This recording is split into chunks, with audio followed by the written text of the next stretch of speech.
real talk starts.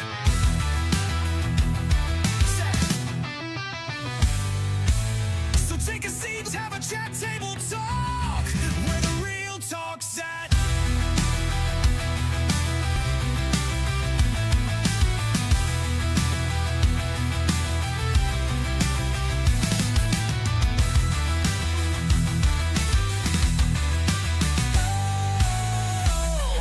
Yeah, there's room for your voices rise, where the truth comes through from coffee sips to midnight thoughts. This is where the real talk starts. Take a seat, have a chat, table talk, where the real talk's at. Good evening, everybody. We're glad you're here tonight. Last couple of weeks have been going over man of faith, faith that has action and that sort of stuff. Tonight we're doing a woman of faith and the biblical aspects of it. We invited my wife to give us the principles of that because it's coming from a woman of faith. She's not perfect by all means, and neither am I, neither is Chris. So starting next Friday, we're going to go have the video be live starting on Friday that we did today, which is Saturday, so that Saturday's video don't take away from it. So we are just going to upload it on Friday. You'll see it on Friday, and Saturday will be live. Also starting next Saturday, we're going to go live to Facebook. We wanted to make sure we had all the kinks and the quirks and everything worked out, audio, video. Tonight's going to be the real test because we're back to having 3 people again, but we'll see how this microphone does. So do tell us the woman of faith. Well, what do you think a woman of faith is? Me, caveman. I mean, it's interesting to see what the man's idea is, you know? I can tell you that it's hard to look out in the world and find one. Yeah. All right. Now, not being judgmental or anything like that. I have referred, because I talk to a lot of people in a lot of different contexts. I have referred many females. Like if you feel like life is messed up, go to the Word. But if you want to get into your role as a female, especially a female in the Word, Proverbs 31. Yep, I was going to touch base on that. I knew you was, and that's why I'm just bringing that up. Basically, I'm going to sit here and nod and comment. Smile and wave, boys. Smile and wave. I do have a couple of thoughts that I'm going to inject in there from time to time because I can't sit here and shut up. But for the most part, as the woman of faith, that is the best I've got as an observational standpoint, not being a woman myself. I'm talking about things that I haven't personally experienced. So that's why we're leaving it to you. Well, a woman of faith is a lot like the man of faith in many ways. Right. We have the same responsibilities to God, the same, we're supposed to fully walk with him and spend time with him. And the biggest difference is we submit. Well, the male submits also. Well, they do to an extent, but they are the leader. They lead over the woman. So, our biggest thing is that we struggle with is that submission. No, we don't. And I think we touched base on that in a previous lesson that we did. I hear thunderclouds rolling in as I speak. The biggest thing for a woman of faith is trusting God. Yep. Trusting God and be obedient. Pray. Dig in your Bible. And that kind of reminded me, I'm reading this book. What is it called? God, I can't remember what it's called. I have to look that up. I don't remember either. I just started reading it. I'm on like the 3rd page and I'm already like, hey, honey, I got an aha moment. That's good. In it, it's talking about, and it's kind of talking about the same things, being of God, being a woman of God, being, a faithful servant. But it was talking about, and which I was going to bring this up too, is some examples, Martha and Mary in the Bible. They were faithful servants. Now, we are talking about the Lazarus' sister. Right. Now, were these the same ladies that Martha pitched a fit when Mary was washing Jesus's feet? Yes.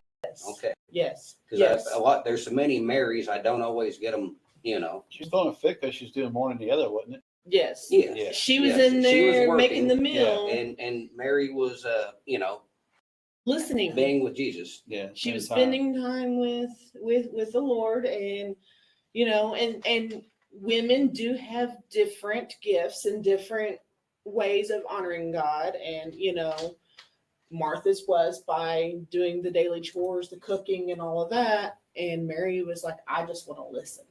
I just want to be here. I want to learn. I want to be in His presence. Who wouldn't want to be in His presence? I know I wouldn't want to be doing household chores when Jesus is sitting there. I mean, I hear it straight from His mouth. Right. But Martha was serving the way that she felt Correct. needed to be. And she got upset when Mary wasn't helping. So this book brought this to my attention, and I never really thought of it that way before, because what did He say to her, Martha? Mary is where she needs to be, leave her alone. Well, not only that, but if my memory serves correctly, that is the only instance in Scripture where Jesus allowed Himself to be served. Mm-hmm.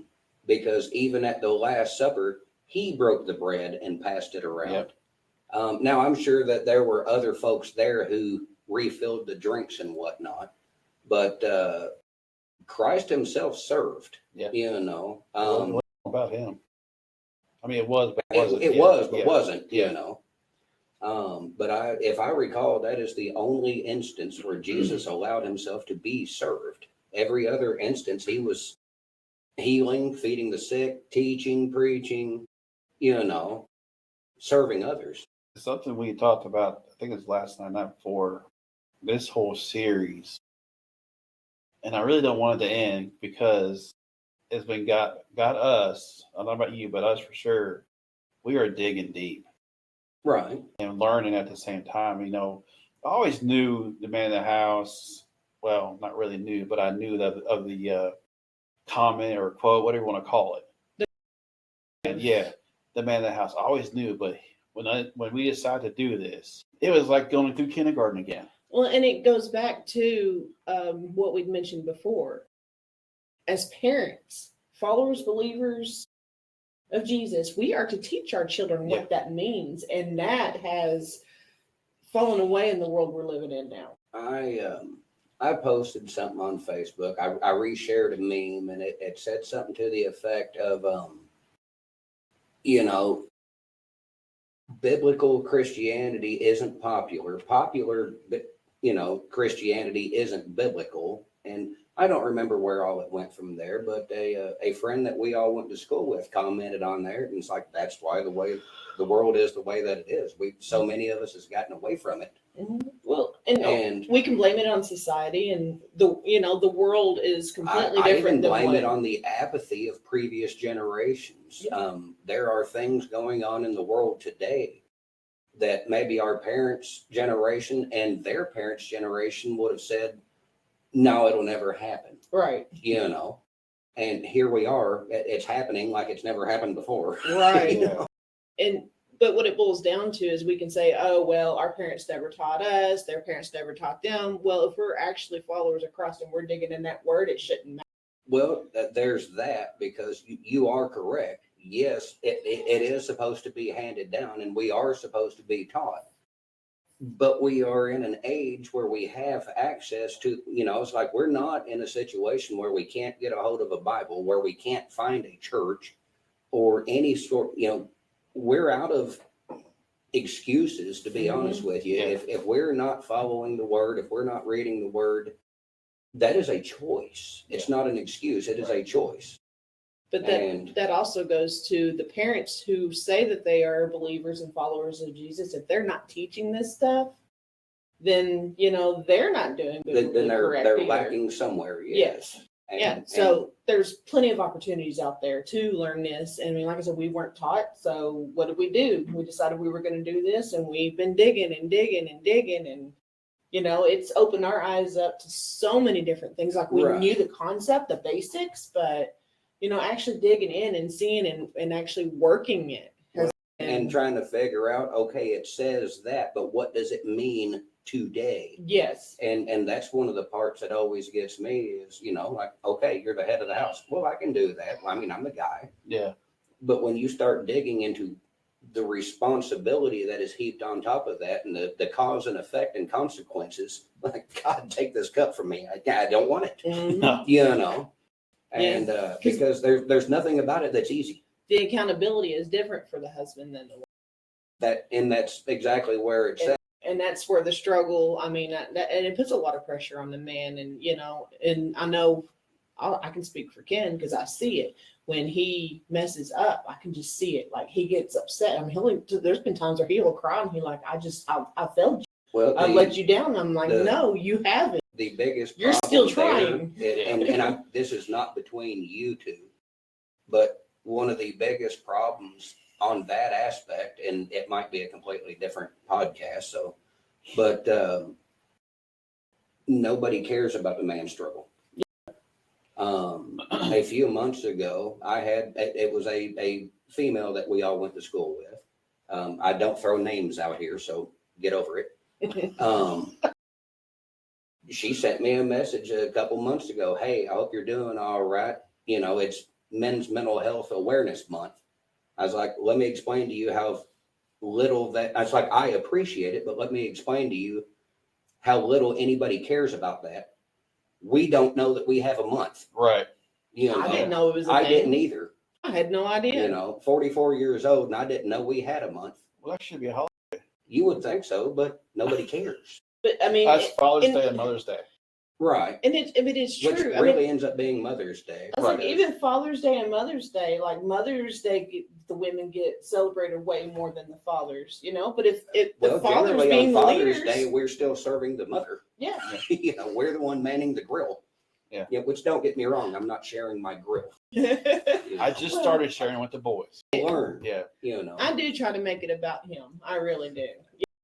Hey, you want to eat, it's your day. And I'll cook it. And I know we're severely off topic, but I do want to get this out. As our society has progressed, even you attempting to make it about him, we're uncomfortable with that because we don't get that kind of attention. Yeah. We don't know how to react. You could wake up in the mornings like, hey, the day is all about you. What do you want? Like, boy, I feel uncomfortable. I want you to go over there and leave me alone, because I'm uncomfortable as heck right now. Yeah. And I will say that women do tend to feel that way from time to time too. That's entirely possible. Yeah. Yes. Because I mean, how many times have I said, I don't want to be the spotlight. I don't want to be, no, don't make it about me, Right. Let's just do our day and be done with it, and it can be, just as frustrating for the women too sometimes, but that's not how society portrays it. Right. Society, it's all about and I have noticed that it's about the women, and I'm a stay-at-home parent. Mm-hmm. We just adopted the grandbaby and we're raising her. My daughter, love her. She's a stay-at-home parent. And I see all of these things. And yes, being a stay-at-home mom is more than a full-time job. It is. It's harder than having a full-time job. In many ways, yes, because it's constant, There's no break. Well, I was going with that, and it's not that, of course, being a parent is a 24-hour a day job. Yes. Being a caregiver is a 24-hour, and don't get me wrong, I will make comments that don't always portray things in the best light. But I will tell you flat out, especially like the caregivers, I've visited nursing homes. I, over the years, have dated several. This area, almost every female has been a CNA at some point, so that's not uncommon. And I can't do it. I'm not going to do it. You can't pay me enough to do it. Like there's certain aspects, and this is not just for me. Like all of my guy friends, we have talked about this and we agree. There are certain words and phrases that the females come home and say is like, I'll die fine if I never hear that come out of your mouth again. Like I don't want to hear the word uncircumcised ever again. It's in the Bible. It is, but it's the context, but again, we have gotten severely off topic. So where are we at with the woman of faith? Well, let me go back up to that. All I was going to say is, focusing more on the women. something that I watch my daughter do, and I absolutely love it. And Right. I try to do it as well. She does make comments, hey, pay attention to the mom at home. She's exhausted, she's overwhelmed, she's this. Right.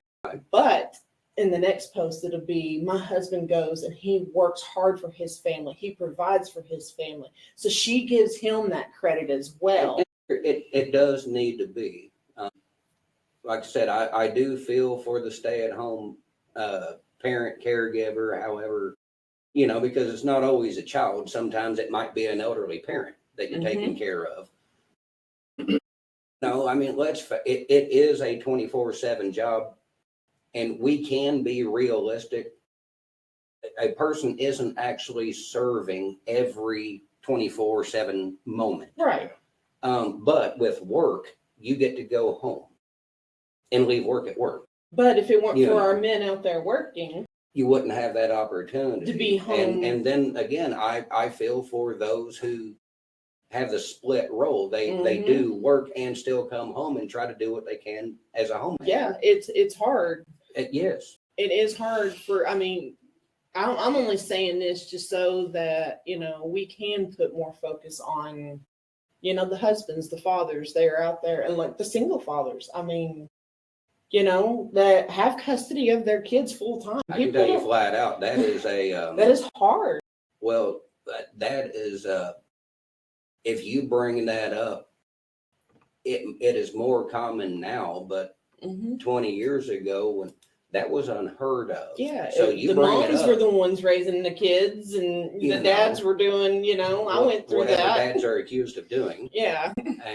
And sometimes it's correct. I'm not trying to scapegoat anything, but when you bring up the fathers that have been in that position, it's unheard of. Nobody even believes you. It's not talked about enough. No, it's not. And when the reason for that is because if the father got the custody, there's something wrong with the woman, and our society cannot handle that concept. Well, there's some women who aren't meant to be parents. I'm not going to disagree with you. I mean, I've lived through that personally myself, twice now. I mean, there's a reason why we've got a granddaughter we're raising. Right. And then, my own birth mother gave me up. So, there's just some, there are some fathers who make way better parents than mothers ever do. I mean, it just, and I think as a society, we need to start focusing equally, men and women. It takes a community. It takes both, and there is a strong, and don't get me wrong, in no way am I trying to downplay the role of the mother, the wife.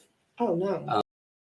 But yet I do want to put an emphasis on the male leadership aspect. I mean, statistically, if a mother comes to Christ, the kids are like 17 to 20-something% likely to follow in that. But when the man starts serving God, you're up in the high 80s and 90s. Now, you can draw whatever conclusions from that you want, but that is the data. And the same thing can be applied in reverse is when we look at dual role households, like raising kids with a mother and a father, or even if it's a step parent. If we compare kids' statistics to a two-parent household versus a single mother household versus a single father household, and I'm not making any assumptions, this is the data. A two-parent household, the kids are far less likely to get into drugs, to get into prison, to get into jail time. Now, we all know somebody that grew up in a nice home and made bad choices. Oh, yeah. But we're talking about on a grand scale, what are your percentages? Right. And when you look at single mother households, almost everybody that's in jail for drugs, for abuse, for violence, whatever the case may be, most of these people came from a single mother household. And I'm not trying to put the women down in any way. It's just when you move, and there have been single father households now long enough that we can start collecting data. And the statistics are almost identical to a dual parent household. So the role of a male plays some significant role. And that is why God put him as the head. Well, and that's the point I'm trying to make is I'm not trying to take down women in any shape, way, form, or fashion. But there is, so much of our society, especially since what the 60s or 70s has been, you can do anything a man can do. Okay. But that doesn't necessarily mean that you should. Right. Like I can walk in moving traffic, but it doesn't mean it's a good idea. Mm-hmm. And that's really the only where I'm going with that is, there is an aspect where the male presence, and especially a godly male presence, Mm-hmm. plays such a major role in the development of our families, of our children, that, I don't have all the answers for the who's, the what's, and the whys. It's just statistically it's there regardless. Well, I mean, it's biblical. I mean, it all goes back to God's original design. God designed it that way for that reason. I got to watch my squirming. I keep moving out of camera. Something to remember when God said, make him, like when it comes to marriage, the man, the wife, well, God's in the middle.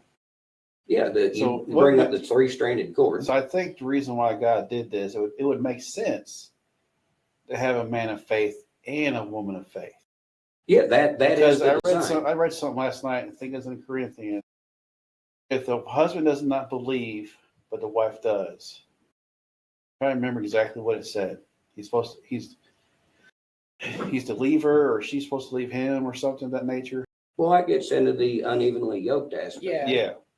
Because the likelihood, and ladies, I hate to tell you this. You're not going to change them. No.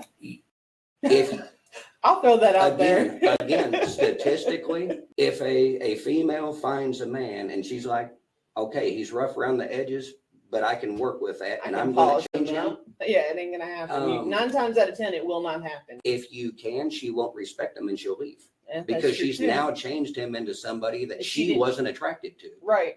And I had that conversation. Me and my daughter and one of her girlfriends went bowling a month or 2 ago, something like that. And that was brought up by the friend. Is like, I kind of like this guy, but, he needs a little work. I was like, stay away from him, leave him alone. Yep. I was like, because if you can change him into who you think he needs to be, you won't respect him. Yep. Because you was able to make him change. I'm like, and it's the stupidest logic I've ever seen. It always reminded me of that woman having a bad day cutting her hair thing. You're having a bad day, you go cut your hair, and then you cry because you cut your hair off to show him. I'm like, that is the stupid. I don't get it. Yeah, I don't. Yeah.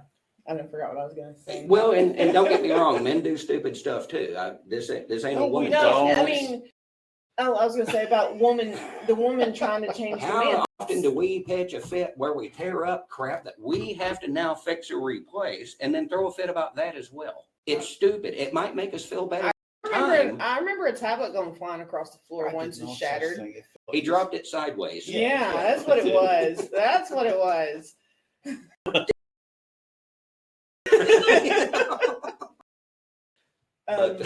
But yeah, I mean, it's not our job to fix the man. That's God's job. Right. And I think that when what you were saying, when we're like, oh, but I fixed him and I don't like him. Well, it's because it wasn't our job to fix him, because we turned him into what we wanted, not what God intended for. Well, and there's also a correlation between trying to find what we want versus what we need. Yes. Wants and needs are completely different. Yeah, and that's not a gender thing. We're all guilty of that nonsense. Yep. All right, so woman of faith. Yes, let's back on track here. So ooh, look, something shiny.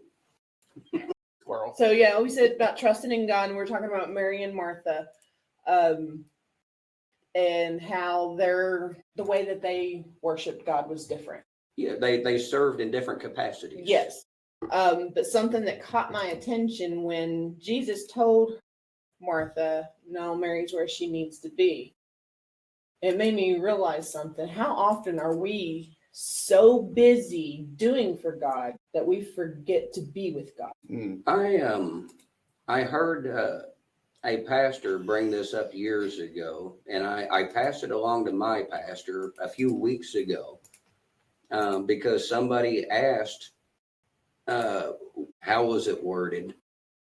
there is I want to say it might be in James. I could be completely wrong on that, but there is a reference to being in a constant state of prayer. And they asked, like, how can one accomplish this? And he was going over all that. And of course, I can't keep my big mouth shut. So I let him, and he touched on it. I just couldn't shut up. And it's like, okay, yes, how often are we praying to God?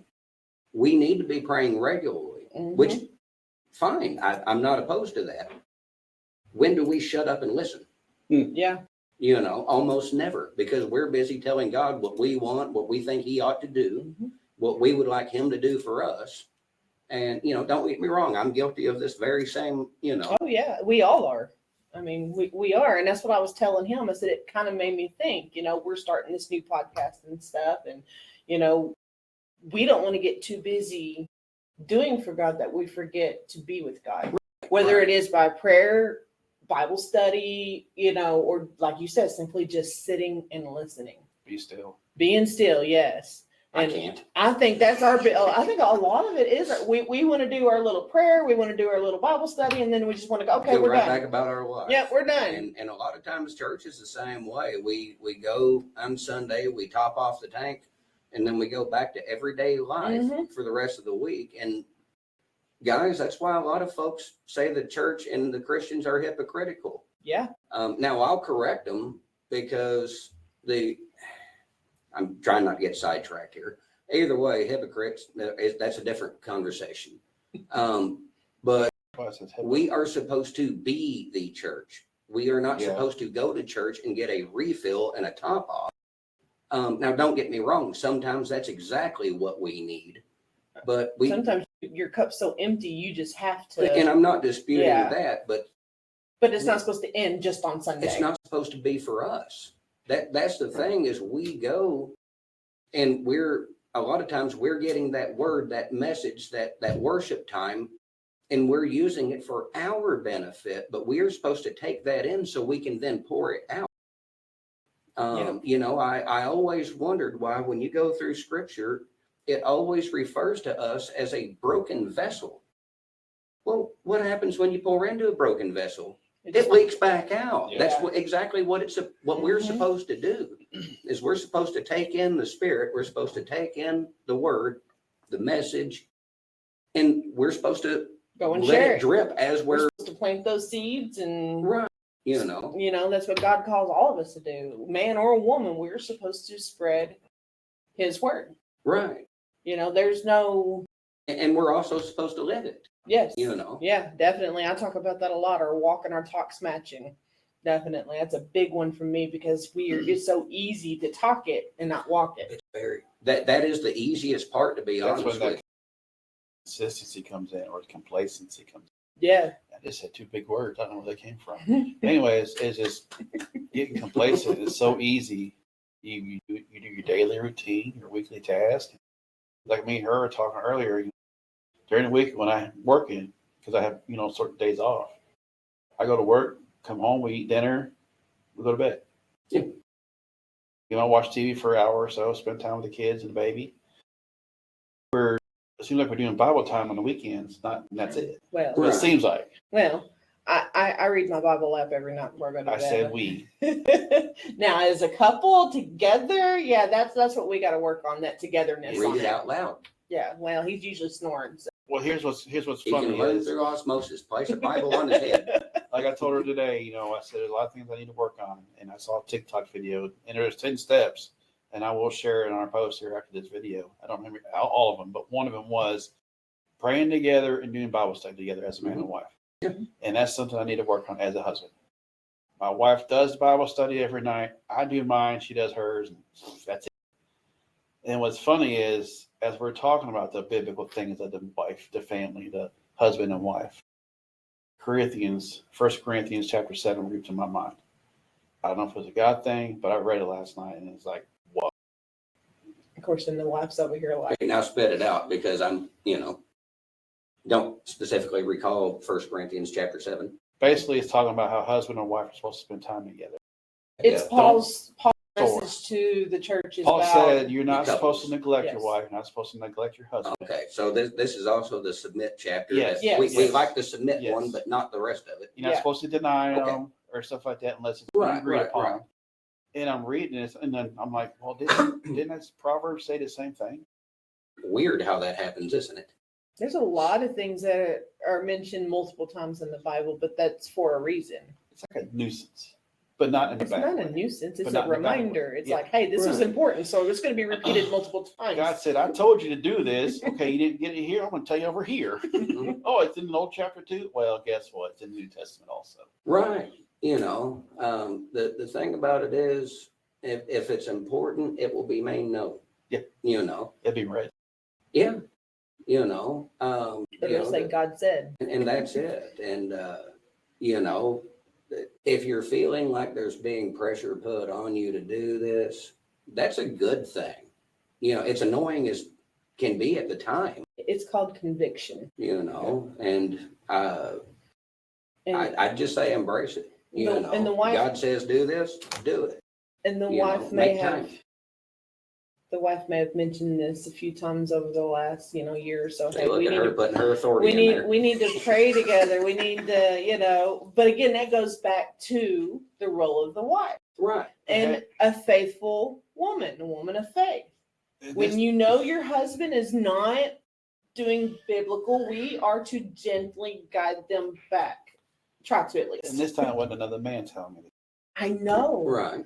I know. Usually I'll tell him and somebody else will say it, and it's usually a man, and he'll be like, yeah, I got to start doing that. And I'm like, we just had this conversation like 2 days ago, and you didn't listen to me. It's like, but I don't listen to you. But a man says it, and yeah, okay. I was like, you know what? That kind of bothers me a little bit. I know it shouldn't, and I know different ways, and it's what he needed for him to.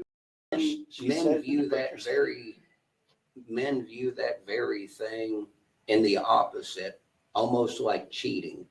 If we talk to you and you don't listen, and especially if it's an advice thing, like what should I do or where should we go with this or whatever.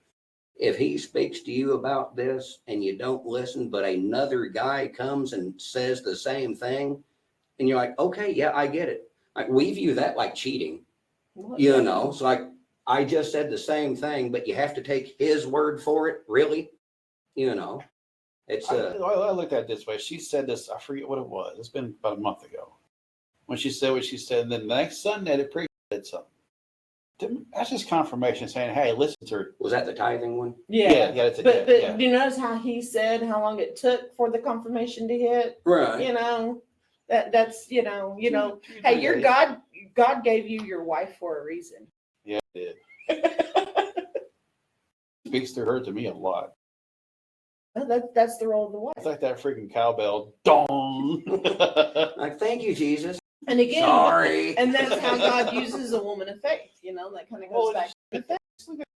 And it goes into like the whole trust in God. We are to have that faith in God, and we are to believe in his promises and to act upon that belief as a Right.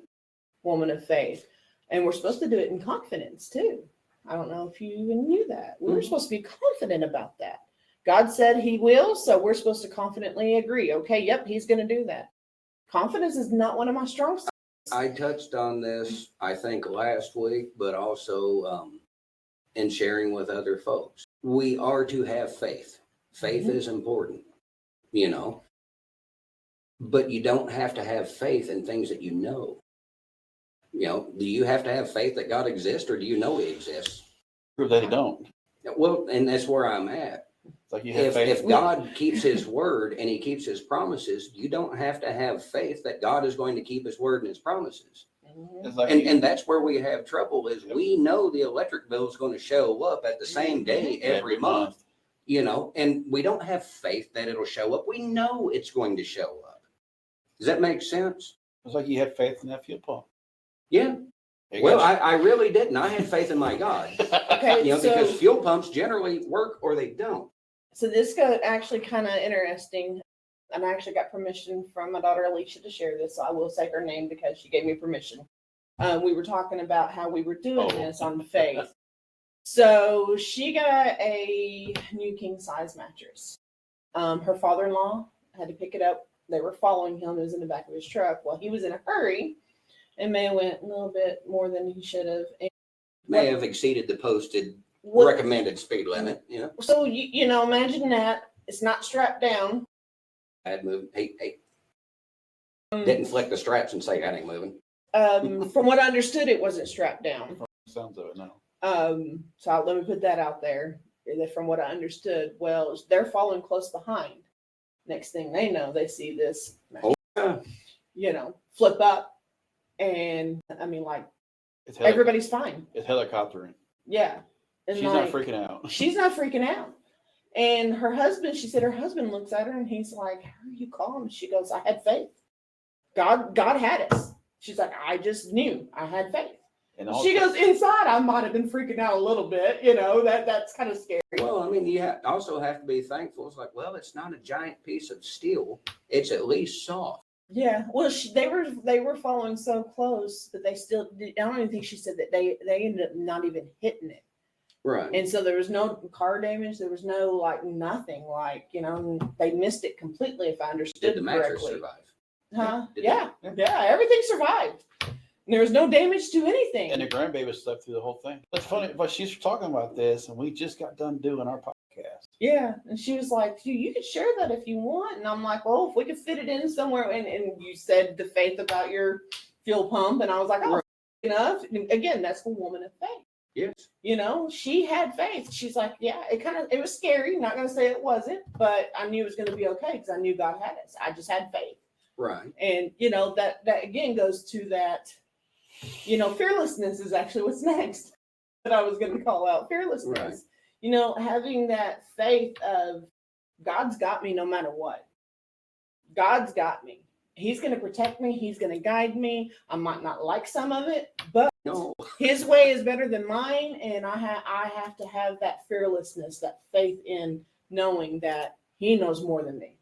And wherever it may go, and it might be scary at times, it may be out of my comfort zone, which, you know, doing this is out of my comfort zone, you know, but, and he asked me, he's like, "Have you been nervous about this at all?" And I was like, "I thought I would be, but I'm not, you know," and that tells me that God has put us here. And then again, that's where I have that faith. God has us doing this for a reason. This isn't about us. This is about God and getting His word out. And so that tells me, I believe that this is, you know, our calling from God. Like, this is what we're supposed to be doing, because I've not been nervous about it, and I'm not good on public speaking at all. And he's like, "I haven't been nervous either." And I'm like, well, that's good. You know, that means we're doing something right. You know, we're having that faith in God, and He's going to get us through. And, you know, and our audience might be a little low right now, but you know what? God can turn it around and do miraculous things. If we reach one person, just one person, we've done what we're supposed to do.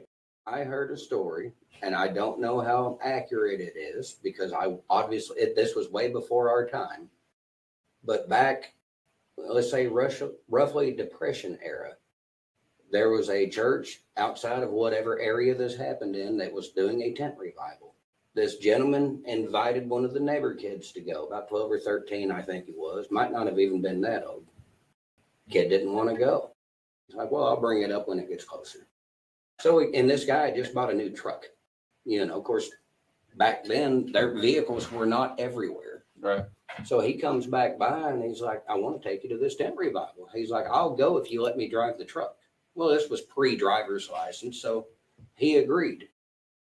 They go to this tent revival, and I don't know if it happened for one day or all week, because they used to do that sort of thing back then. And the way I understood the story is, however long this tent revival went, they know of only one person that gave their life to Christ. And it was that boy who turned out to be Billy Graham. I remember that. You know, so the people of that tent revival might have looked at that as a failure. Right. But when you look at the long-term picture, Yeah. you know, and I feel the same way on this podcast, is to me, it's not about the follower. It's not about how many, because if just one, it's worth it. You know, if we can share a message that Mhm. either puts somebody into a spot of correction, brings them back to Christ, gets them seeking Christ. Or maybe just teaches them something like with us, with this, we never knew. It gets them under a moment of conviction, or understanding for that matter. Yeah. It's worth it. It's because I enjoy speaking on it anyway. Mhm. And, you know, as these topics come up, well, we're learning, Yeah. you know, and like I said, that this is as much for us as it is for everybody else. Absolutely. Yeah. But not in a self-grandizing way. I Right. mean, it's not about popularity. It's not, And you then, know. and that's why I said this isn't our podcast. This is God's. right. You know, we're just trying to do what He called us to do. That's all we're trying to do. We didn't start this. He just said, "Hey, this is what I want you to do." And we're like, "I don't know about this." And He's like, "Nope, this is what I said." And we're like, "Okay, this is what we're doing."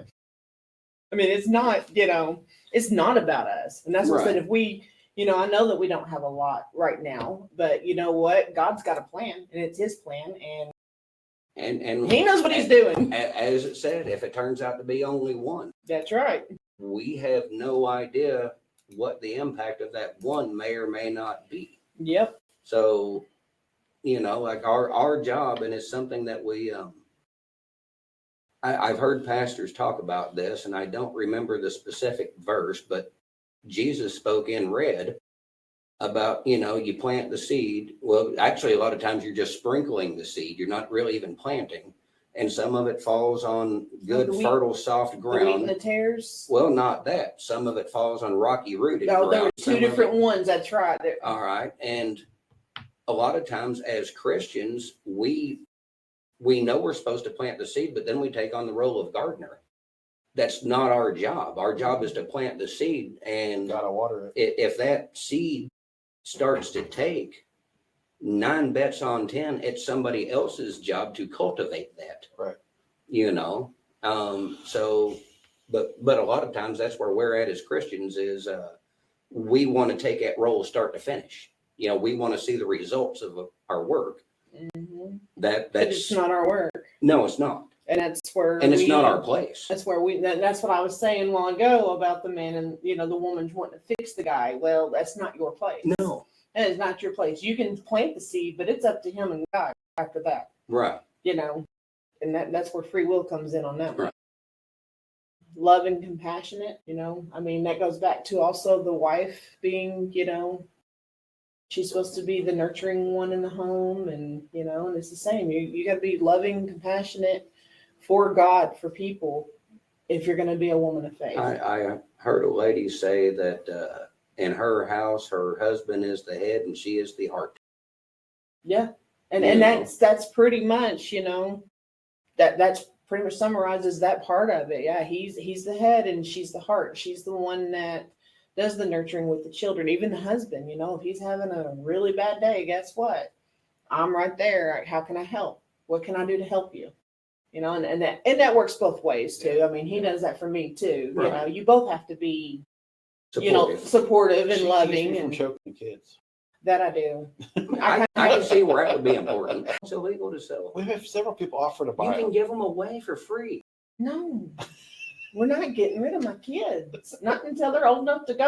Well, we spoke about this There's last the door. week. They are y'all's kids. He's just getting rid of his half. Yeah.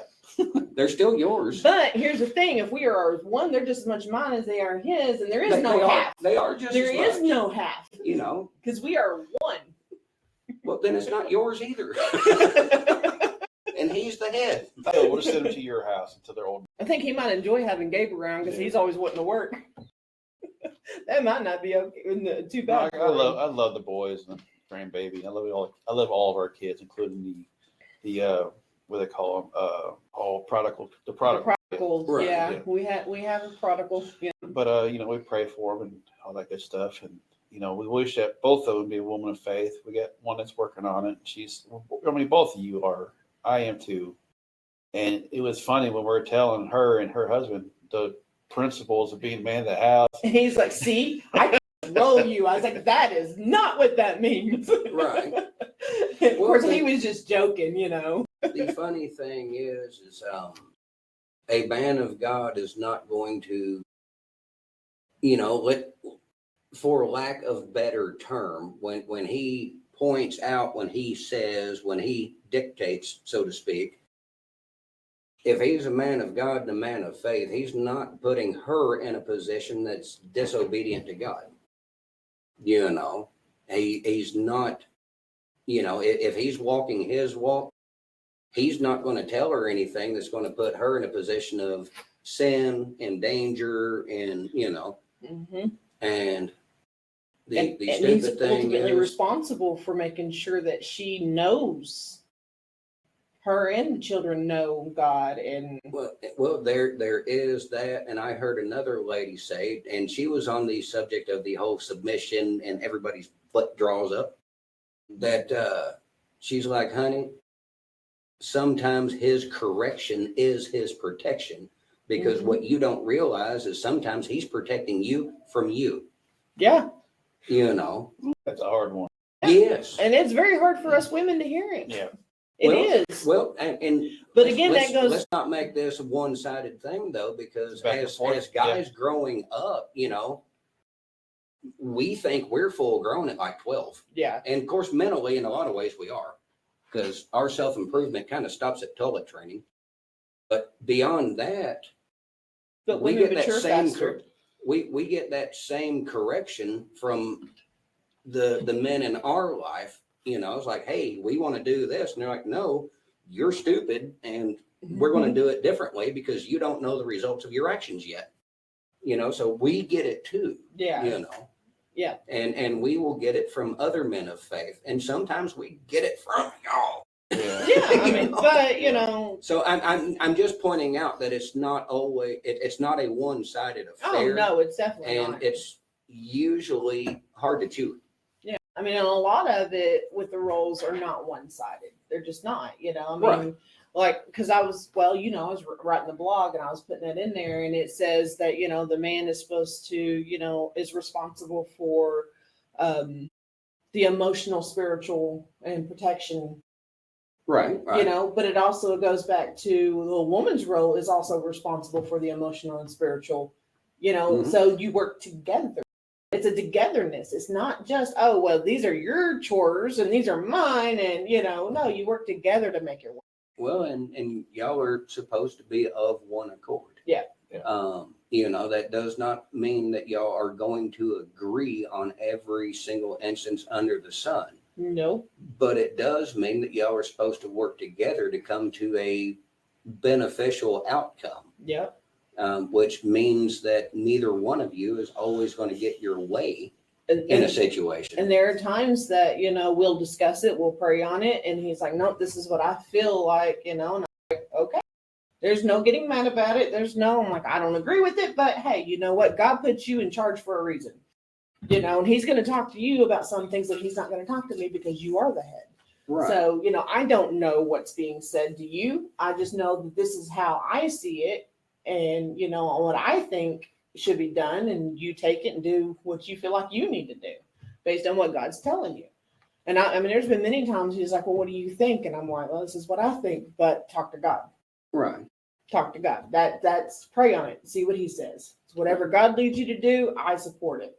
And that is hard. But again, that goes back to, you know, being a woman of faith. You have to have faith not only in God, but you have your husband. You have to make sure, I mean, if you truly believe that God put you two together as man and wife, then you have to believe that man's from God.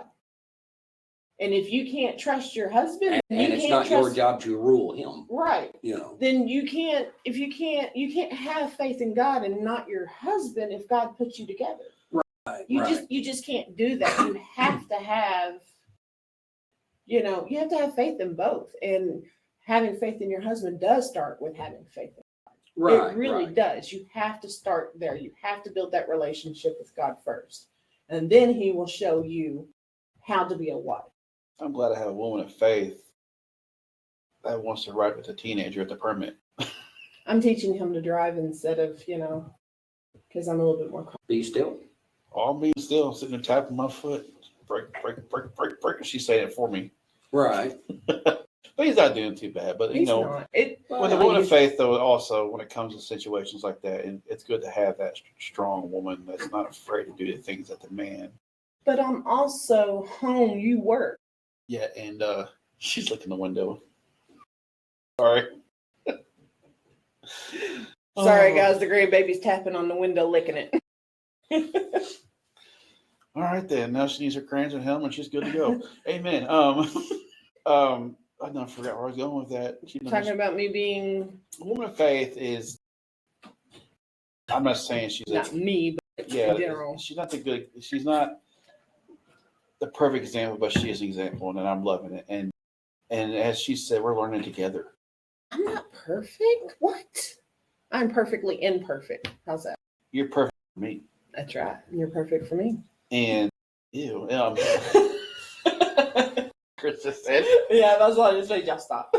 No, I don't care. We just lost our 2 viewers. Great. I I spoke with you about this, I don't know, a year or so ago. You'll see people there on Facebook. It's like, hey, we've been married like this long, and hey, great, you have beaten the odds. Like, I'm happy to hear it. What the ones that upset me is the ones that find the love of their life 9 times a year. Yeah, I know one of them. Yeah, it's like, no, you just found something new and shiny that doesn't know that you're full of crap. Yep. But as soon as they find out, guess what? They go too. Right. Well, and that's the thing. And getting back on the woman of faith, like we spoke about men of faith, and we have examples in the Bible. We have Joseph. We have who was it that became Israel? Jacob. Yes. Most of his sons. We have Isaac and Esau. We have, Solomon, David. And then coming into the New Testament, I mean, Paul started out killing Christians. Yeah. We have example after example. And then when we look at the woman of faith, well, you brought up the Mary and Martha from the New Testament. And you said those were Lazarus sisters. Yes. The same that Yes. 4 days dead. So it's day 5 you have to watch.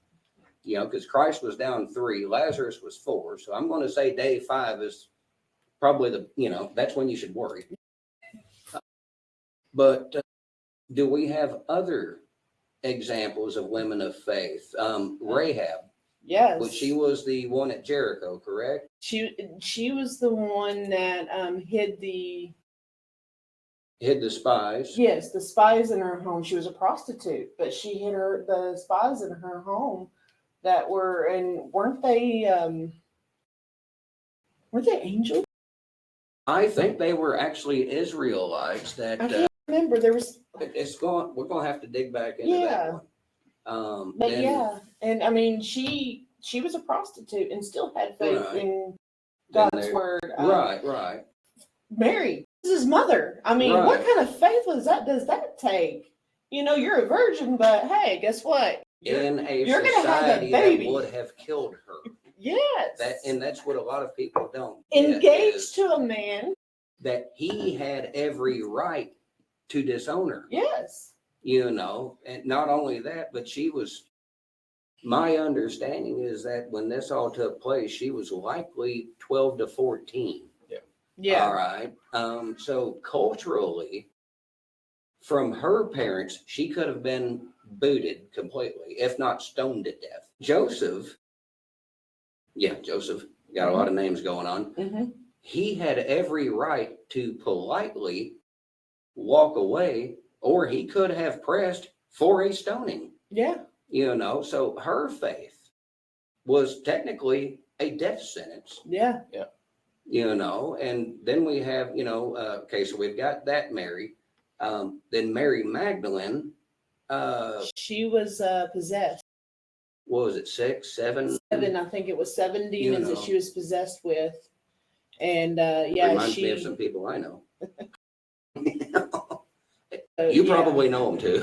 Yeah. The woman with the eyes issue. roll back, head spins, pea soup goes everywhere. The woman with the issue of the blood. Yeah. I mean, all she said, if I just touch his garment, And that is an amount of faith. just the tip of his garment, and I will be healed. That is that is a humbling demonstration of faith, that I don't even have to speak to him. I don't have to follow the decrees of the religion. I knew if I could just touch the hem of his garment, then that would be sufficient. Yeah. And we don't have that kind of faith in today's society. We really don't. So what about like Ruth and Naomi? Yeah. You know, so if Joaz is looking for Boaz, kind of, you know, if you want to be a woman of faith. She turned away from her whole religion.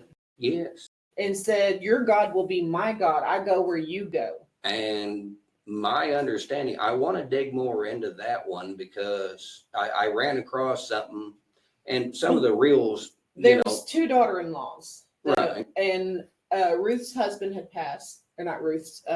Naomi's. Yeah, her husband. She's the mother-in-law. Yeah, her husband had passed, and then both of her sons had passed. Right. It left the three of them as widows, and she's like, well, I'm just going to go back to Jerusalem, my home.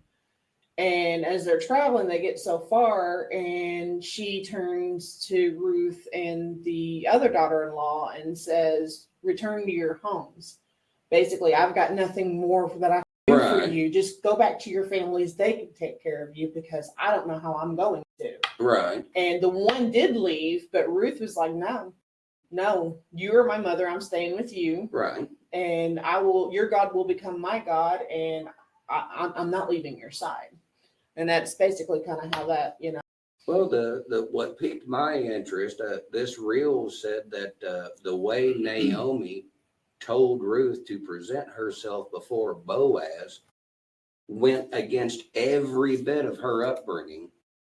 Yeah. You know, like she went at the door and prostrated herself. Oh, yeah. Yeah, I remember that. And, you know, it's like, ladies, lay down beside him when he's asleep. That's where you get your Boaz. You don't get your Boaz by being Jezebel. You don't get your Boaz by, you know, because, and don't get me wrong, there are a few ladies mentioned in the Bible that aren't painted in a good light. Yeah.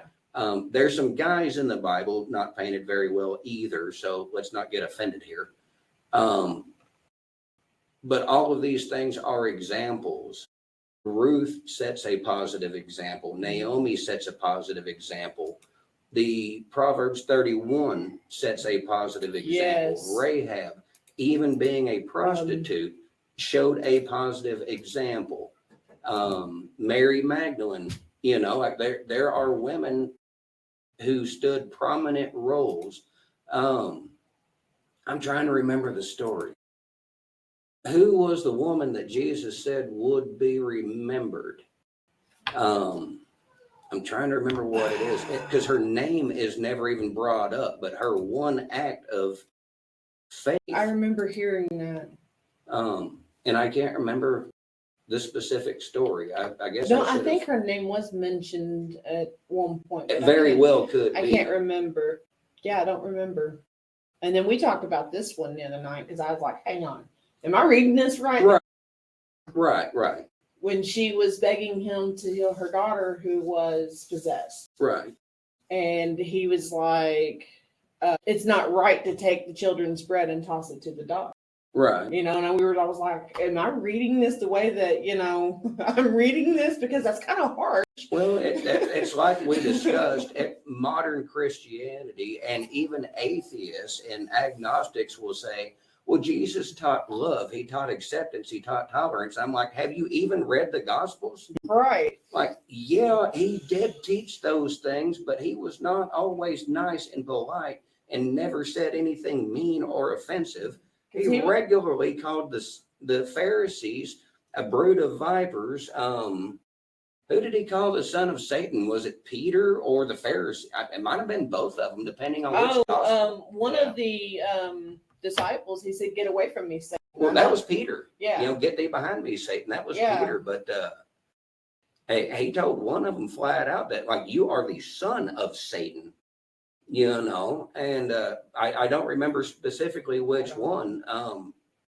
And that led, people talking about led me to make a post. It's like everybody talks about loving Jesus, healing Jesus, kind Jesus. Y'all have completely forgotten Gangster chasing Jesus.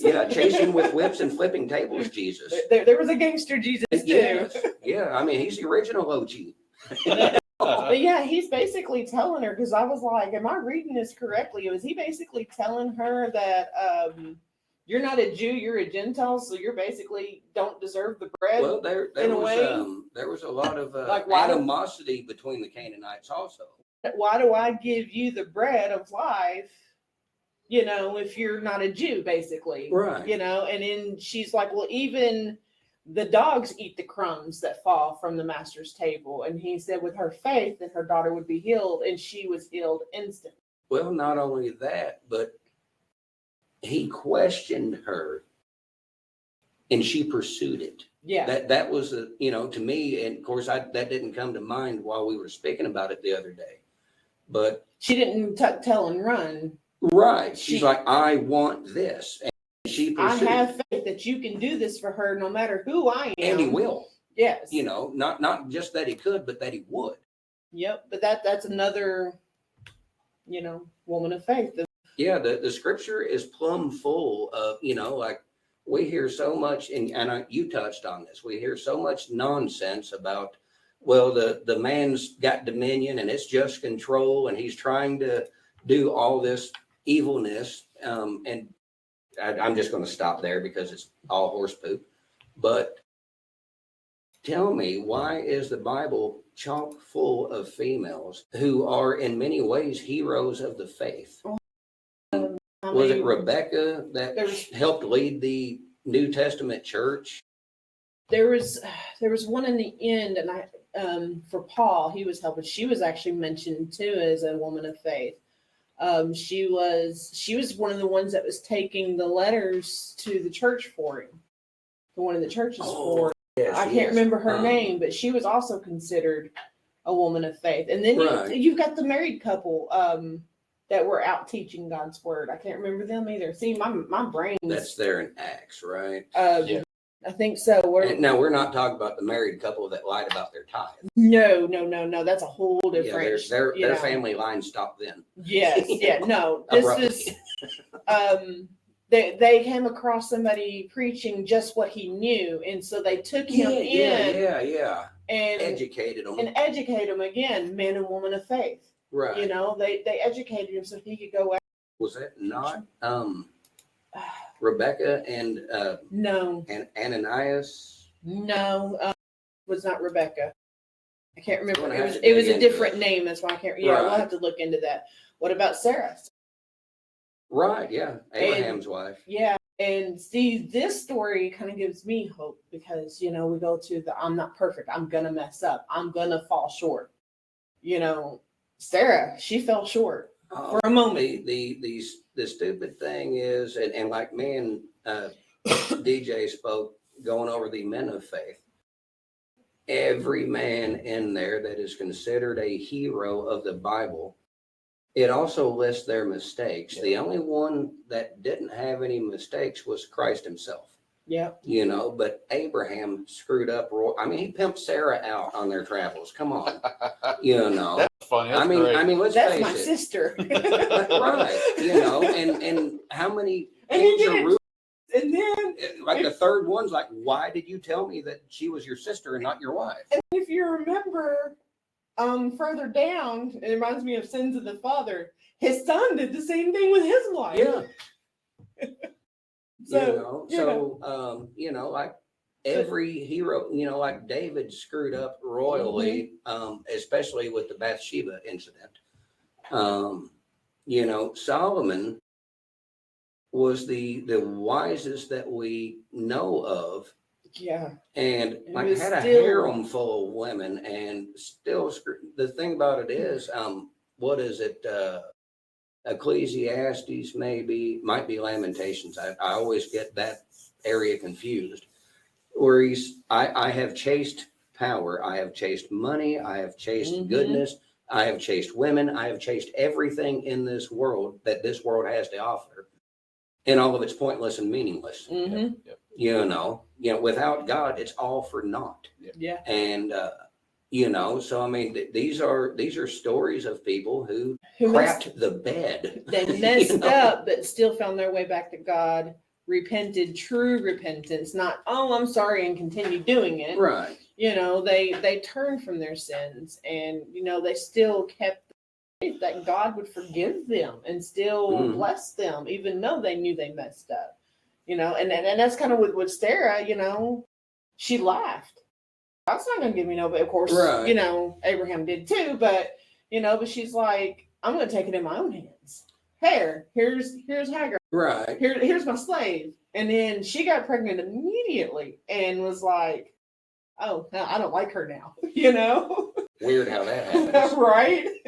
So, in your opinion, what does a woman of faith look like? Is there a way to paint the picture? Okay. I thought I already did that, but okay. He's getting us back on topic. Well, that is on topic. That was on topic. We're talking about Sarah's faith. She lacked faith for a second. I'm asking because we've went through several things. I just want to do it Proverbs again. 31 is going to be your best go-to for woman of faith. She's going to be loving, compassionate, fearless. She's going to be all about God. She's going to go all in with God. And that's not saying that she's going to be perfect. Right. She's going to mess up. She's going to falter. She may have doubts from time to time, but she's going to take accountability. Yes. Which is a bad word this day. Yes. She is going to spend time with God in prayer, reading his word, listening to him. She's going to be obedient, be submissive. She is going to be a wife that her husband is not prideful, but proud of, Mm-hmm. And she's going to be the wife that God called her. Yes. Right. She's going to allow God to change her into who she's supposed to be in God's eyes, not the world's eyes, not her own eyes, but who God says she is. And she's going to see herself the more she gets closer to God. She's going to see herself more as God sees her. And she is going to be humble. She's not going to be prideful or boastful or, she is going to serve. She's going to love. She's going to give. She's going to be, wise. I mean, wisdom is a big thing, but that goes again to researching and, listening to God. And she's going to be loyal. I don't know if I said that already. I don't think you have. I want to enter it, get back into it. Right. She has said it once before, but I want to get back into it in case somebody just started watching again. Absolutely. The reason why I said that because somebody did just start watching. And I wanted to let them know what we're discussing. Right. A woman of faith. She's going to strive to grow for spiritual growth. She's not going to say, okay, I read the Bible once, I'm good. You're not going to go to church and help them bless you if they can? No. No. I mean, I finally, this beginning of this year, finally finished the Bible for the first time all the way through. Right. I don't know how many times I've started and I can't get into it. Right. And then something just, I know what it was. It wasn't just something. It was God. He was just like, nope. You can do it. I don't know. This passion just out of nowhere was like, okay. And honestly, it goes back to kind of the church that we, he did a challenge to read the full Bible in 30 days. Ooh, that was hard. Yes. And I was like, okay, I'm taking this challenge, but it's probably not going to be in 30 days because I have never read it, but I'm going to read the Bible start to finish, however long it takes me. I think it would be easier. And my problem is getting through the prophets because they're in no order whatsoever. So the things they're talking about, that's what gives me fits. Now I know that, like the book of Daniel, we've heard enough about Daniel that this was after the time of Solomon. It was during the Persian conquest and so on and so forth. And we've all heard about Nebuchadnezzar and the writing on the wall. Mm-hmm. Was it Nebuchadnezzar yes. first or second? First, wasn't it? The first, I believe, yeah, because he's the one that went mad, and it was his son that screwed up, and that's where the writing on the wall came in. I believe. Yes. So, like, I'm pretty sure. but that's my problem getting through the prophets is the association. What are they talking about? When, like, where does this fall with the rest of the Bible in the timeline? Yeah. Because, just saying, hey, Jerusalem, y'all are screwing up and it's going to be bad. Well, okay, but what did they do? Yeah. What specifically are we talking about? That's been my problem.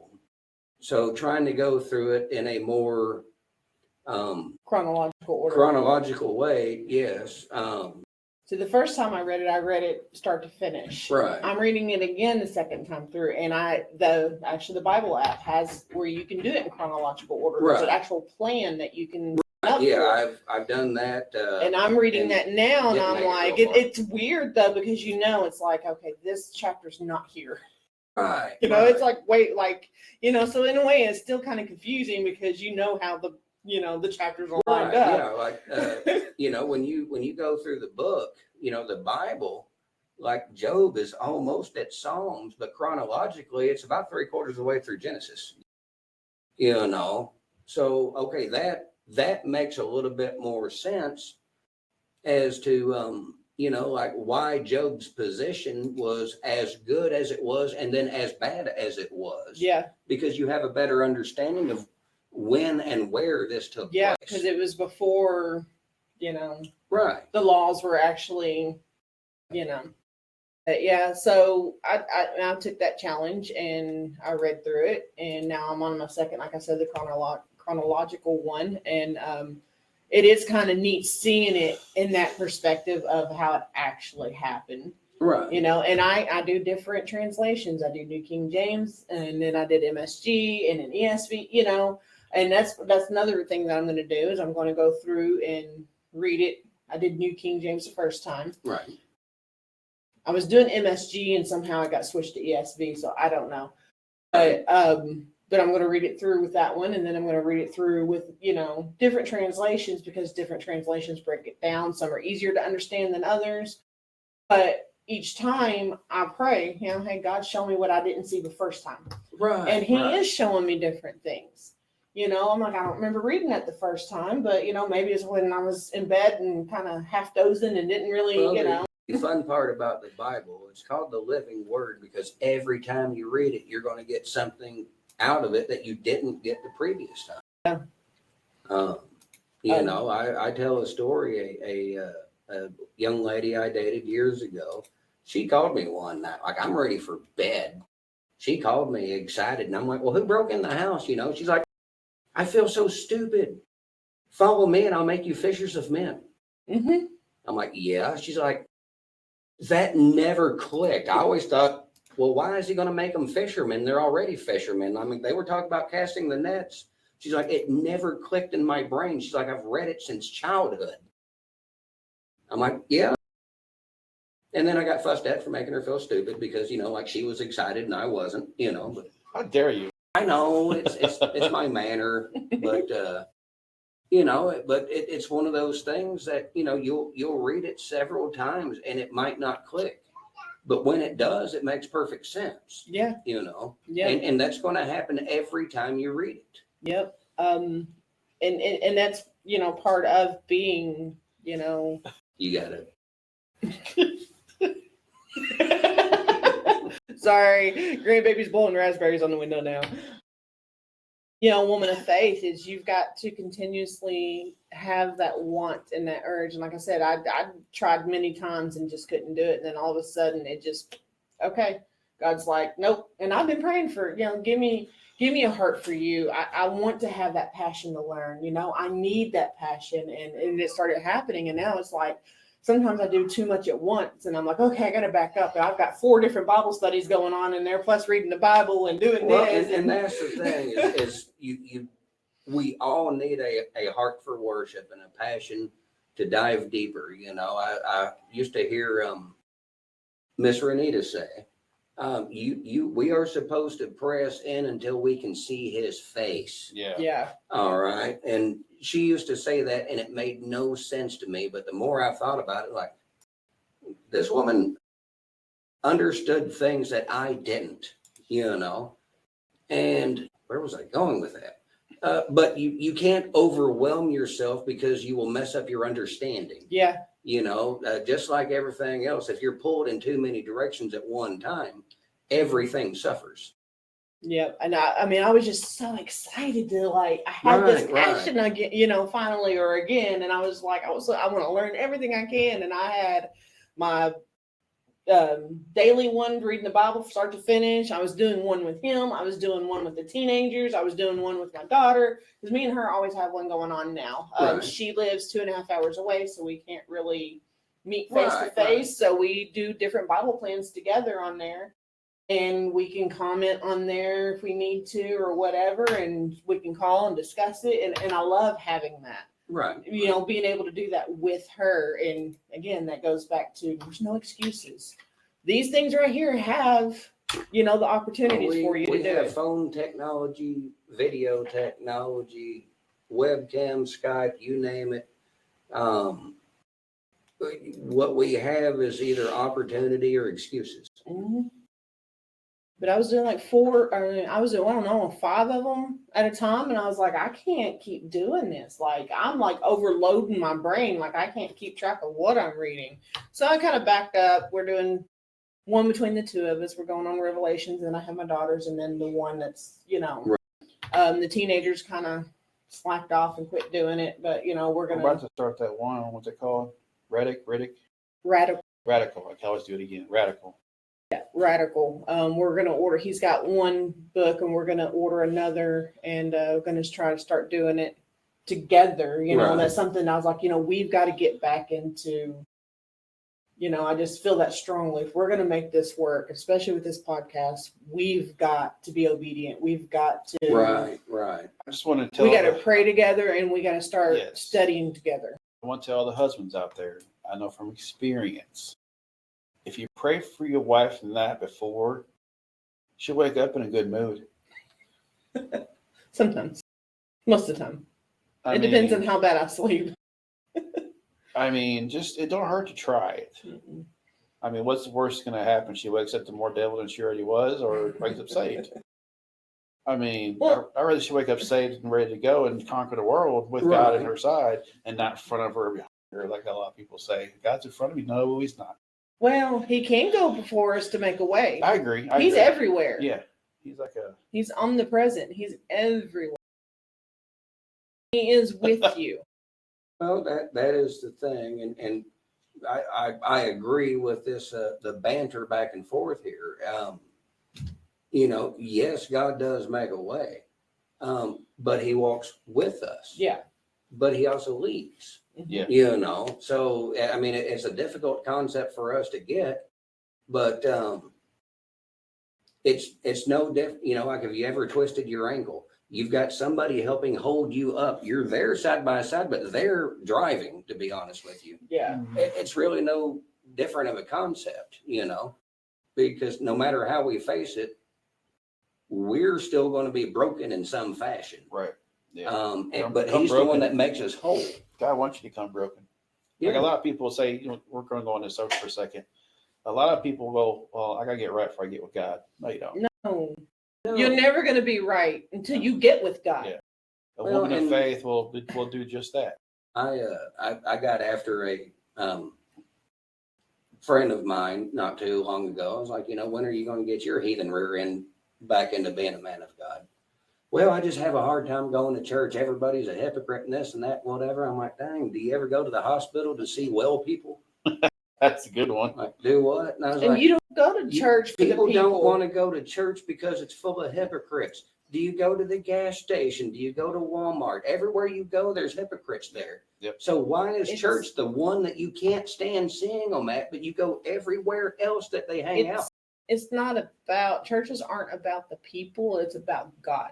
Yep. You go to see God, not the people. Right. Now, I'm not saying there are some instances in some churches where it's best to kind of walk away, but that's Yes. God's discernment to place on you. Right. That's between you and God. He'll tell you where if you need to be there or not. He's had us. And for the record, you need somebody that's teaching you scripture. Yes. Not somebody who's not going to step on your feelings. Yeah. I heard a pastor say several years ago, it's like, if I'm not getting under your skin, I'm not doing my job. Yep. And while that's inconvenient, he's correct. Yeah. And there are too many who want to give you the niceties of the Bible and don't want to teach you the harder things. Right. There are some who will teach you the harder things, but they're not 100% biblical.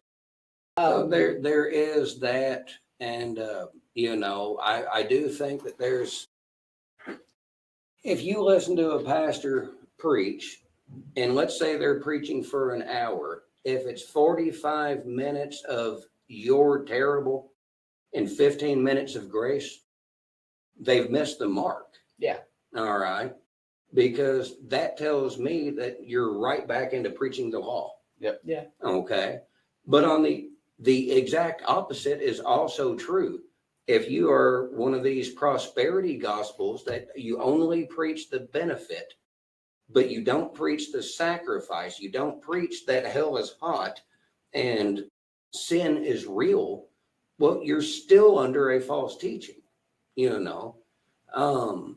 So it's what you need is the Bible. Yeah. Not part of it, not just the feel good part. I mean, we all like to feel good, but if you're not getting correction, then you're not growing, Yeah. And it's uncomfortable. Nobody likes it. No. Nobody likes it. I don't like it. The Mr. and Miss Noyd doesn't like it. Nobody likes it. Nobody's like, but like we don't enjoy. It's like, yeah, everything I thought was wrong and I'm a big screw up. No, nobody likes it. But to be, true men and women of faith, you've got to be open-minded to that correction. Yeah. And if you question it, guess what? If it goes against the Bible, it's not true. Yeah. If it goes with the Bible, then you might want to start looking at what's being correct. And I will even add a footnote there. The Bible, it's very complex, but at the same time, in many ways, it's not. If somebody is trying to make a point, the more strings they have to draw to make their point right, the less likely it is to be true. Mm-hmm. And don't get me wrong, don't misunderstand what I'm saying. If they're making a point and they point out 35 scriptures that reinforce what they're saying, you can build on that. Yep. But if they're bringing up a bunch of vague references and trying to tie it all together to make, basically, you want to operate by the KISS method. Keep it simple, stupid. Pretty much. If the Bible says it's wrong, it's wrong. There are some things that I would say are a safe assumption. The Bible doesn't specifically bring up, I'll say it. The Bible does not specifically condone abortion. It doesn't specifically bring up the practice. No. But there's enough in there that's like, well, it does have a hard time about sacrificing your kids. Well, it does have a hard time with the concept of murder. You're not really a person until the magical trip down the vaginal canal. See, Yeah, but then God says, I knew you before you were born. Right. I know every hair on your head. And he Right. also said when he was talking and all the little children were gathering around him. What did he say about the little children? To be like children. And then he said, if anyone were to hurt these little children, it's better for them to have a millstone in their neck and then to be drowned. So how is abortion okay if he's saying that? And also, I want you. Thou shalt not murder. I shall not. And that's the thing. I ran across a video. That is the more accurate translation. A lot of us were brought up, thou shalt not kill. Murder is different than killing. Murder is the shedding of innocent blood. Children are innocent, and until they reach a point of accountability where they know that they're doing wrong, they're technically innocent. It's the same with I know of an individual that they refer to special needs people. So like those are God's people. Like they do not have that capacity to know right from wrong, even if they know that throwing a fit will get them their way. They don't have that capacity of understanding. Age of accountability is different based Yeah, on it's a mentality. yeah. You know? I mean, there could be a 7-year-old that could be held accountable based on his understanding of God, where a 12-year-old may not. Right. You know, And the point I was trying to bring up, and I'm not trying to advocate for the process, it's that no, it's not specifically brought up, but neither is your driver's license. right? Or the internet, or right. any of our electronic stuff Right. that There's so much that isn't specifically brought up. But the principle is still there. So there are things that we could call a very safe assumption. Mm-hmm. Don't kill your kids. Yeah. I mean, that seems to be a pretty safe assumption. I mean, he talks a lot in the Bible about how great the kids are. One thing that we were supposed to come to him in a childlike manner. Yeah. But go ahead. Go ahead. One thing that I did forget about what it means to be a woman of faith is virtuous. Go ahead. I'm virtuous. I'm leaving it alone. Go ahead.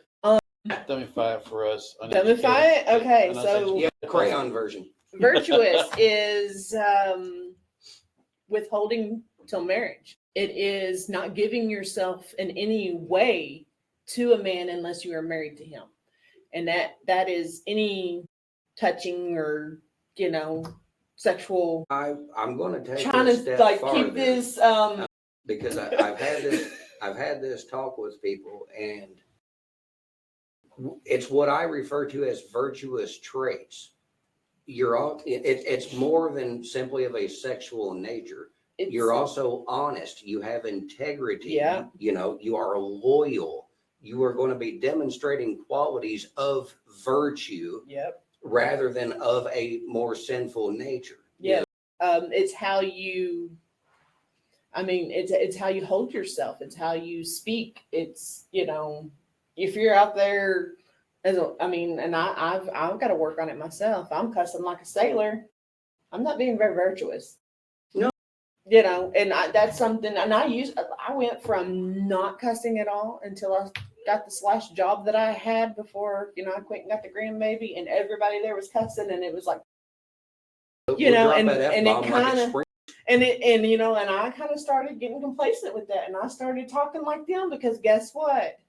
I was around them all the time. The use of foul language, and I get after my daughter about it, and I use it.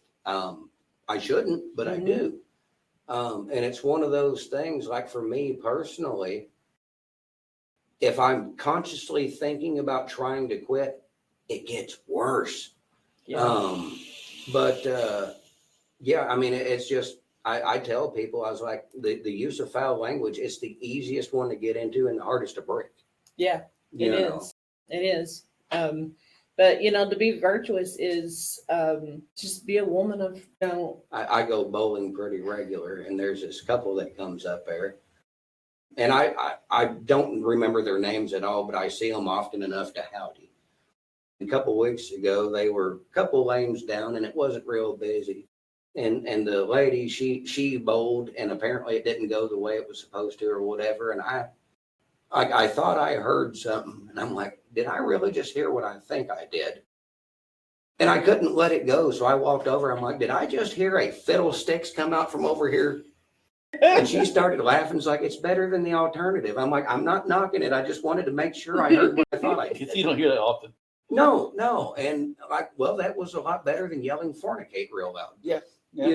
So, my hat to her, but not knocking it in any way, if that's what you got to do, fine. So I just Googled, that might be our next podcast. Okay. Dun, dun, dun. Family of Faith. Wow. Keep the faith going. It may be the last one of this series. I'm going to get them all together. I'm even going to upload the one we had audio issues because you can hear some of it. It's got a little echo in it. That might be something that, our son, because he was wanting to kind of join, that might be a good one for him, considering some of the struggles that he's gone through and where he's at now. Yeah. He's 15 and he's been through some things, and I'm seeing his faith grow more and more. And, so.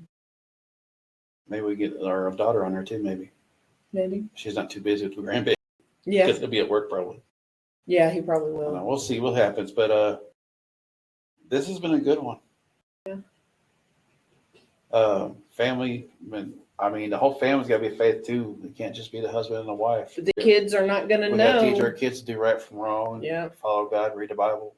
Well, there's that. And as I was getting at earlier, we can look at the Bible for examples of what to do, who, of course, we're all supposed to emulate Christ. Yes. But that is an unachievable goal. Yeah. And I'm not saying that we should be like Paul or we should be like Abraham, but they're more achievable goals. So we could, to some degree, we could take reference from Abraham or Joseph or Mary or Martha, or about 70 of the Marys. They're just good examples of. Well, and that's the point I'm making is, like as a woman of faith, you're going to want to look at the Proverbs 31. You're going to want to look towards Ruth and Naomi. You're going to want to look towards Mary and Martha. You're going to want to leave Jezebel and Delilah off the menu. Yes. You need to read that so you can be aware. Don't do this. Yes. And if you find that you are emulating some of those characteristics, stop. Yeah. But those are prime examples of how not to be virtuous. Right. And for the gentleman, it's the same way. If we're looking and we're like, well, Abraham did this and he was screwing up, but I see a strange resemblance. Well, quit. Yeah. We're not to become Ruth or Abraham or Joseph or whoever, but these are more obtainable examples, because these folks were not perfect. Right. And it's something to, we are to try to model Christ. Yes. But these are achievable, like smaller steps, so to speak. Yeah.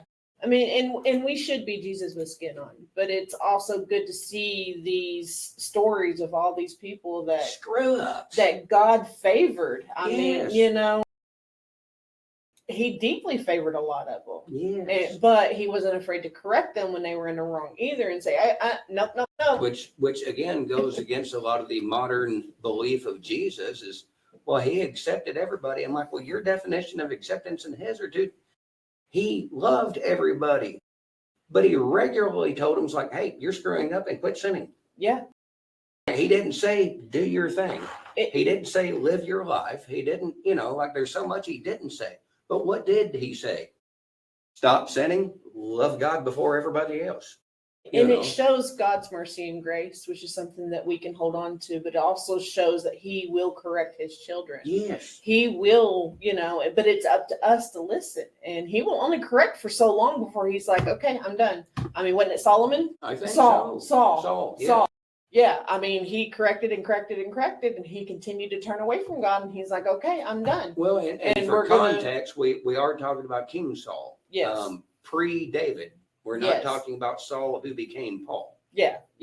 So, it's up to us as men and women of faith to take that correction and, turn from those things that we aren't supposed to do. And there's multiple characters in the Bible that have said have done just that. I fell short, but God corrected me. I'm back on track.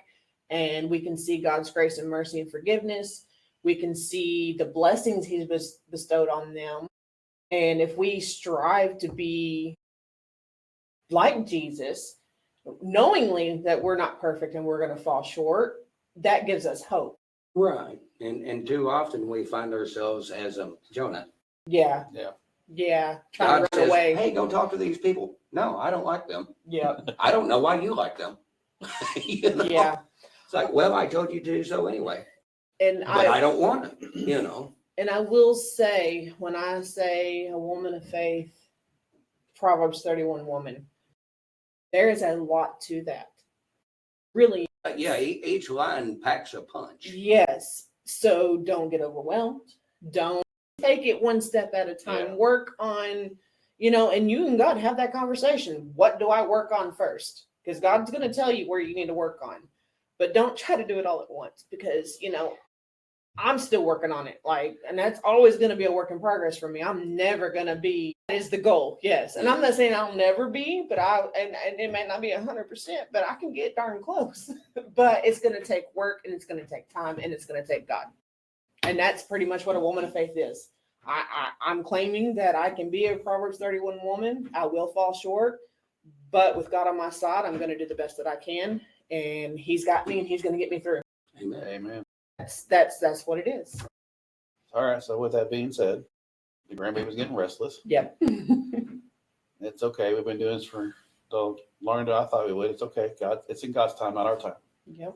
So, like I said, starting next Friday, you will see this podcast. Then we'll go live on Saturday. Starting next Saturday, we'll be live on Facebook. I think we've got everything. I'm gonna say, and we, as in God, including that too. He's been helping me figure this out, helping us figure this out. It's been going good. He's opened some doors up for Yes. us to help us that we didn't even. And speaking of that, I hate to mention this, but when money's tight, you figure things out, or God helps you figure things out. I don't want to brag about spending money or whatever, but I went to a place called Rent One, and they had some laptops in stock. Went there last week, got one, and a couple of days ago they called me and said, "Hey, we have the laptop that you need." And I just wanted to give them the props for helping me out because they knew what I needed. And it was the same price. Actually, the laptop was cheaper, but it's a better laptop. And they're providing what I need at the price that we can afford. God's providing for us. And what's crazy is, like I was telling you, God talks to us. And I was praying that we get a better laptop because the one I had just wasn't working. 2-3 days later, I got a phone call saying, "Hey, we got the one that you need."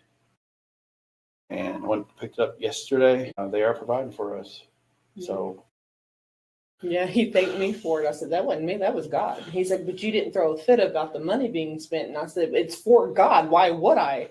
That's for God. I mean, I'm like, God says do it. I might argue. Even the same thing of, tithing.